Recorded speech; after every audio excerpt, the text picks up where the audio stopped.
How to add debit or credit card to your OnePay account. Hey everyone, welcome back to the channel. If you are new here, don't forget to hit the subscribe button and turn on the notification bell to not miss any updates. So let's dive right in.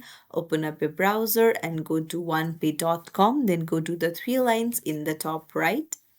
So scroll down and then tap on wallet. So basically, for adding your digital card, you'll need to sign up to OnePay Wallet. But I'll show you how it works.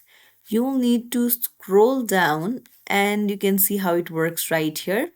So you can link up to 20 credit or debit cards. But if you're already a OnePay cash customer, then your OnePay debit card will be automatically added and ready to go.